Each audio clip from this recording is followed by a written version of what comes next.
Okay, friends. Now continuing from where I had left. Now, to find PS of S corresponding to the transformation that we have just seen, we will be using a rule known as Leibniz rule in basic calculus. What it says is that the derivative of a definite integral with respect to its upper limits is the integrand evaluated at the limit itself.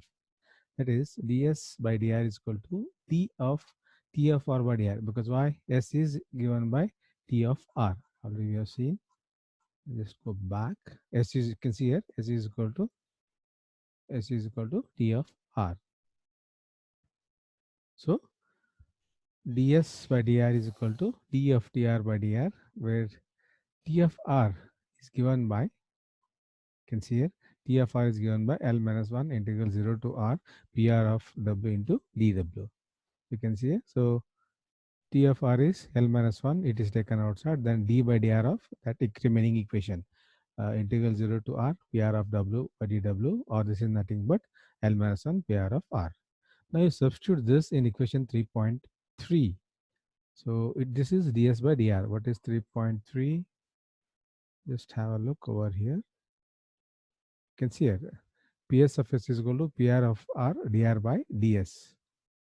But this is ds by dr, so it will be the other 1 by reciprocal of that. So ps of s is given by pr of r dr by ds. But here it is ds by dr, so it will be 1 by L minus 1 P of R. So PR of R will be as it is. dr by ds will be 1 by L minus 1 PR. PR, BR get cancelled. What remains is 1 by L minus 1. The s lies between 0 to L minus 1. So the form of P of S in the above equation is known as uniform probability density function. So what we have demonstrated here is that the intensity function transformation in 3.3.4 yields a random variable S, which is characterized by a uniform PDF. So it is important to note from this equation that TR of R depends on PR of R, but as equation 3.3.6, this one shows that the resulting PS of S always is uniform, independent of the form of PR of R. You can see here. This is an arbitrary PDF. You apply the transformation function, that is, you apply 3.3.4, then we get the graph like this, uniform PDF. So it was like this. You apply 3.3.4, we get like this. So you have a uniform PDF.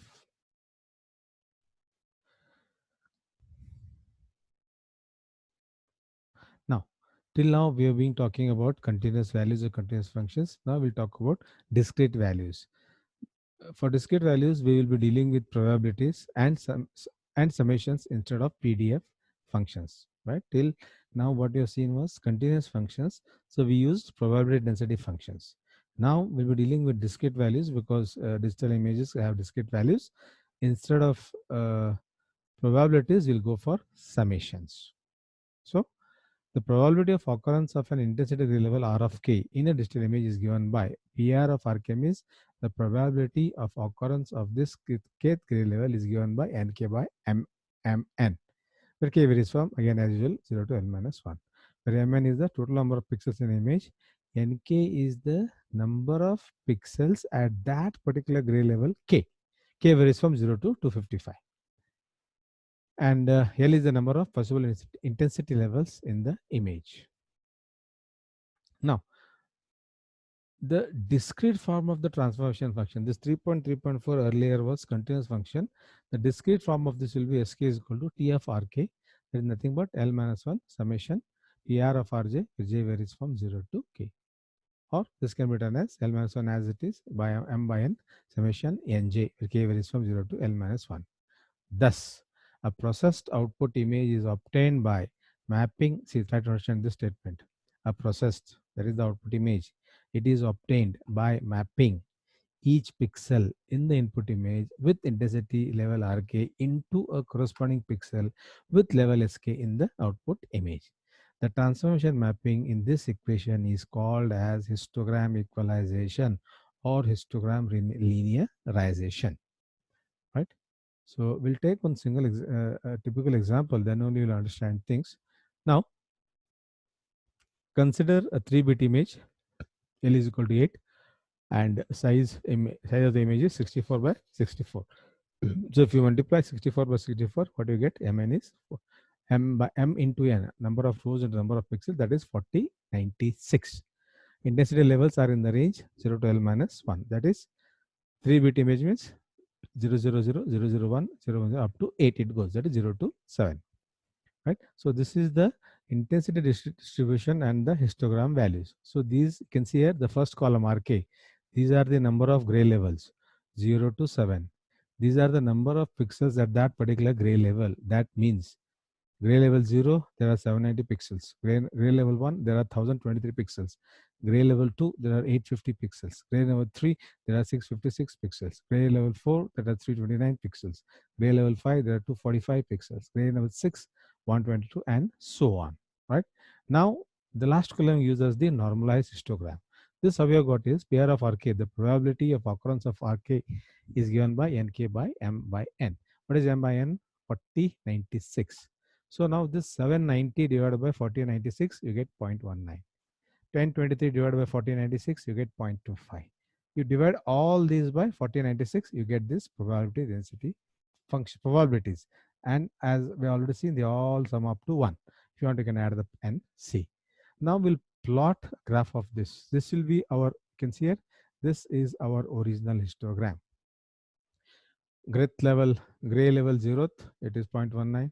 Gray level 1, this, 2, 3, and so on. So this is the original image. This is the transformation function. You using this, from this, you get the processed histogram. How we'll do? We'll see it. So the histogram of our hypothetical image is shown in figure A. This one you can see it. And values of the histogram equalization transformation are obtained as follows. Right? Values of the histogram equalization transformation function. Last equation you see, Sk is equal to T of Rk. So S naught. Now you start with the first gray level. So input level we have 8 gray levels, R0 to R7. So we have to, from R0 we get S0, from R1 we get S1, R2 we get S2, R3 we get S3, R4 we get S4, and so on up to S7 we get from R7. So T of R0. T of R0 means summation, you can see here L minus 1. L minus 1 is 7. Gray level. Summation PR of Rj. Since we are talking about only the gray level 0, gray level 0 only comes.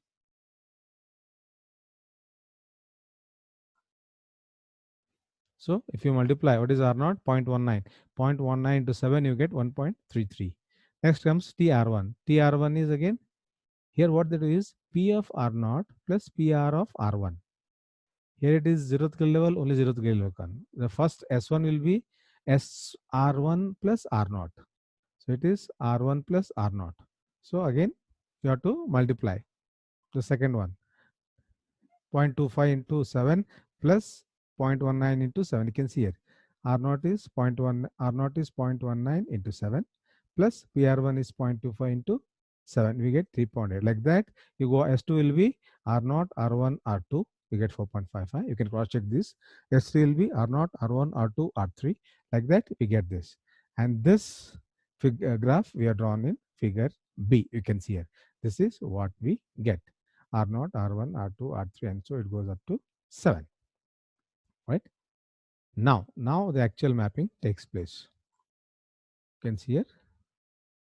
At this point, the S values will still have fraction. So because they were generated by summing the probability values, so we round them up to the nearest integer.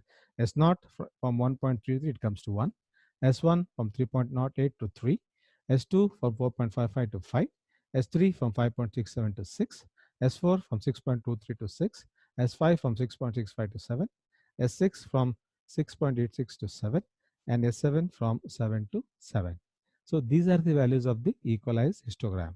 Now you can see here only 5 distinct gray levels are there. S0 is there, S1 is there. Sorry, you can see here gray level S1, S3, S5, S6, and S7. Right? So these, observe that there are only 5 distinct gray levels, so the mapping has to take place. R0 was mapped to S1, S0. S0 is 1. That means all those pixels that were assigned the values of R0 in the input image, that is 790 pixels, will now be assigned to S1. Try to understand this. Pixels in the input image which were assigned to the R0 gray level, that is 790 pixels, will now have the gray level 1 in the new image. So 790 pixels originally in R0 gray level will now be in S1. S1 now has gone to S3. S2 has gone to S5. So all those pixels that were there at these levels will now be mapped or transformed to this level. Now we'll see the next one. So S1 has now come to S3. That means R1 had 1023 pixels and R2 has 850 pixels. I hope you're understanding. I repeat again, R0 was 0 was mapped to S0 is 1. That means 790 pixels in the input image are now mapped to gray level 1. Then there were 1023 pixels with value of S1 is equal to 3, 850 pixels with value of S2 is equal to 5. Now both R3 and R4 were mapped to the same value 6. So there are 985 pixels with this new value. This one you can see here. R0 was mapped to S0, they come to 1. R1 was mapped to S1 will now come to the third gray level. S2 will go to the fifth gray level. S3 will go S3, S4. That means R3, R4 both will go to gray level 6. The last three R5, R6, R7. These three 245, 122, 81. They were having gray level 5, 6, 7. They all will have gray level 7 in the output image. 245, 122, 81. We get 488 pixels value of 7. And if you plot the new graph, this is what we get. So you can see here, input, the graph was like this. The output is, that means these were distributed uniformly. You see this figure. This was the arbitrary PDF. You apply that equation. This is uniform PDF. That is what we get. So this is about the histogram equalization and the problem. And since histogram is approximation to a PDF, no new allowed latest levels are created. There are no new levels created. Perfectly flat histograms are rare in practical applications of histogram equalization.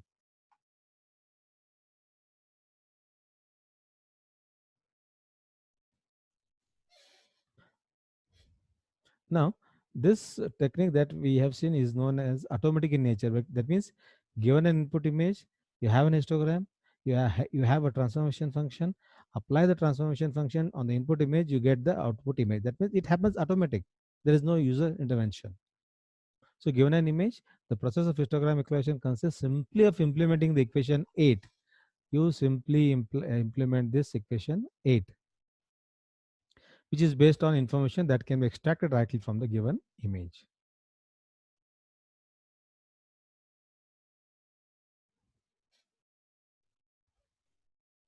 Next is histogram matching.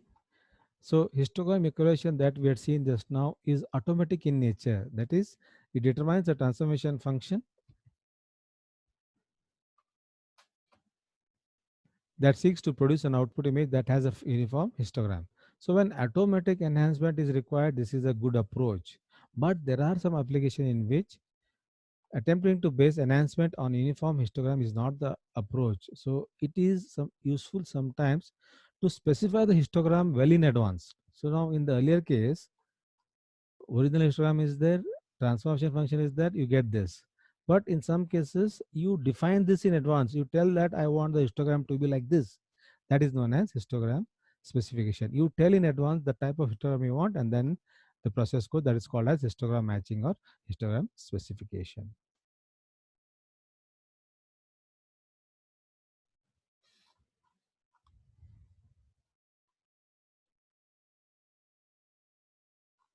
So you can see here original image, histogram equalized image, and this is the histogram.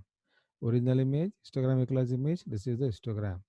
Original image, histogram equalized image, this is a histogram, and likewise.